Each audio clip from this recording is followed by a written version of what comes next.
we need to make sure we're making the right investments to capture our fair share of those shifting trade winds. Our business was largely built around those just-in-time inventory cycles when it absolutely positively had to be there, but we see just-in-time shifting to just-in-case.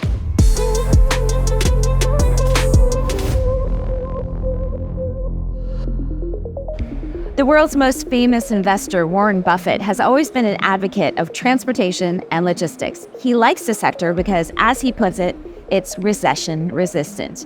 One of the biggest and most recognizable transport and logistics companies in the world is FedEx. And joining me now from the Qatar Economic Forum is Richard W. Smith, President and CEO of Airline and International for FedEx. Now, Richard, FedEx has celebrated 50 years in the business just this past year.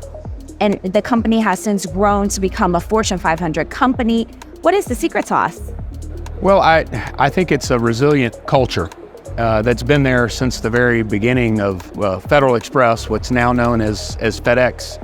It started as Federal Express, and then we actually became a verb in the dictionary, and so we changed the logo to FedEx in the mid-90s because, well, it's not every company that becomes a verb, right?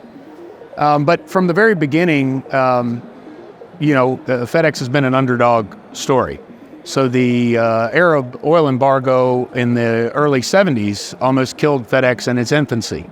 And I think that was where our culture of resilience was really born. And you've seen that over the years at various times. We expanded internationally at a time pre-open skies and made an acquisition of a company called Flying Tigers in '89 to secure vital air routes over the Pacific, which was a very bold move and got us into China before anyone was thinking about China.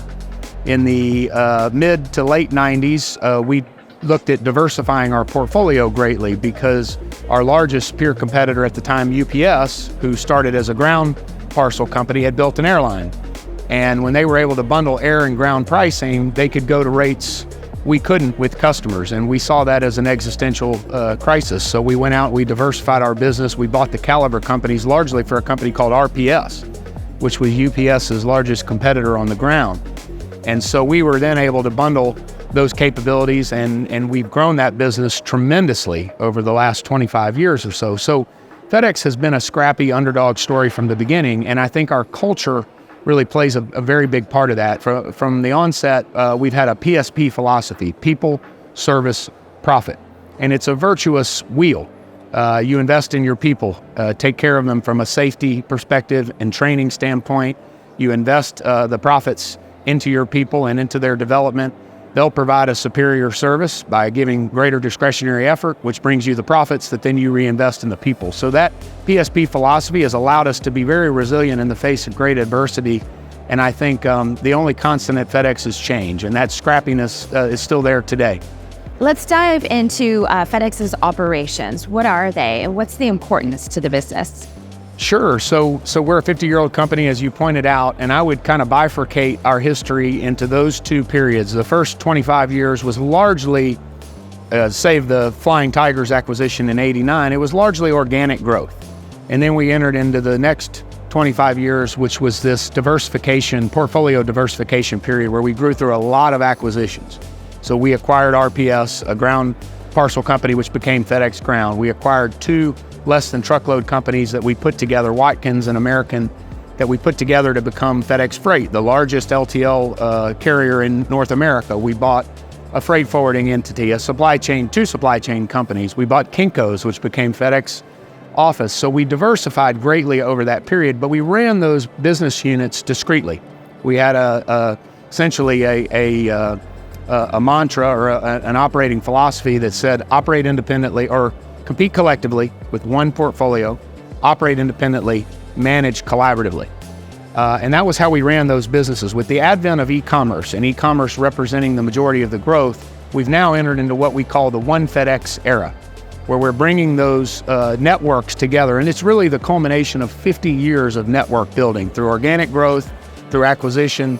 We've assembled quite an incredible logistics machine. If you tally up all of the infrastructure, the investments, the vehicles, the people that we have, we operate over 700 aircraft, so the largest cargo airline on the planet. We have over 5,000 facilities, over 210,000 surface vehicles, and over 500,000 team members strong who deliver our Purple Promise every day. If you tally that all up, it represents the largest, or at least one of, I think it is the largest transportation logistics system ever assembled in the history of civilization. As we bring those capabilities together and we use the massive amounts of data that we generate every day, moving 15 million shipments around the world, to unlock efficiencies for our customers, we're becoming more efficient, more flexible, and the smartest logistics and transportation company on the planet. So it's really an exciting time. So the next 25 years, the One FedEx era, as I called it, is really the culmination of those 50 years of network building, and we're going to unleash those capabilities on the market to the benefit and delight of our customers. Smart with data, and then also obviously a very well-known household brand in the US. We are here in the Middle East. What is FedEx doing here? Well, obviously this is an exciting part of the world. I was just here in the Middle East back in February. We opened a new hub at Dubai World Cargo, a $350 million US dollar investment in the region. I went to Saudi Arabia because we see a lot of exciting activity there and a lot of investment in that market, and certainly have been to Qatar many times because of the growth that we see in this part of the world. Some of that, of course, organic and stemming from the investments that are being made here by those countries and diversifying their economies. Some of it due to supply chain diversification or de-risking, particularly coming out of the pandemic. We're seeing a lot of growth here, a lot of growth in India, Southeast Asia, Mexico, and Eastern Europe. So as the winds of trade shift, we need to make sure we're making the right investments at FedEx to capture our fair share of those shifting trade winds. As we talked about before we started the segment, we operate in 220 countries and territories around the globe. So we're already there. We service 99% of the world's GDP, but we want to make the right investments in the parts of the world where we see tremendous growth, and this is one of those parts of the world. And this part of the world is certainly a very integral part of the global trade. In terms of the supply chain, do you see things coming fully back to normal where it was pre-pandemic? The new normal, as I like to call it. Define normal. If you're talking about going back to pre-pandemic, just-in-time inventory cycles where you're very reliant on one major manufacturing basin, no, we're not going back to that. As I talked about, we're entering into this period of supply chain diversification or de-risking. And so our business was largely built around those just-in-time inventory cycles. We're the largest express company on the planet. So when it absolutely positively had to be there, it's FedEx. And we still provide those services for the customers that need it. But we see just-in-time shifting to just-in-case, right? And so now you have to be diverse in terms of where you source and where you manufacture. And that's what we see out there on the horizon. And so, of course, as I said, we're everywhere, but we want to make the right investments as companies, particularly our customers, move to a China +1 or even +2 or 3 strategy. Yeah. Well, Richard, we know that FedEx was founded by your father, Frederick, in 1973. What are some of your earliest memories of realizing that your father had started and built one of America's greatest, biggest modern-day companies? Well, you know, my upbringing was actually pretty normal. I'm from a family of 10, large family. We had a mother who kept us very, very grounded and kind of insulated from that until FedEx, I guess, got so large that we couldn't really ignore what a big deal it was. But for a long time when I was growing up, you know, we were kind of insulated from that.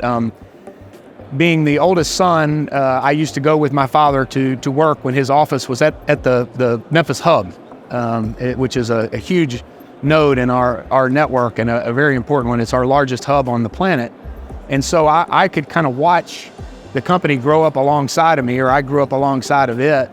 And I would kind of measure FedEx's progress as a business by how many planes, how large the hub facility was, and I watched it grow and expand over the years. I watched the airplanes get larger and larger. We started with Dassault Falcon 20 aircraft, about 14 of them in the early days. That's what FedEx started with. Today, as I mentioned, we have over 700 aircraft, and the fuselage of the Dassault Falcon would fit inside of the GE engines that power the Boeing 777s that we fly today. So it's been a remarkable journey just watching the hub in Memphis and watching the company grow and growing up alongside of it.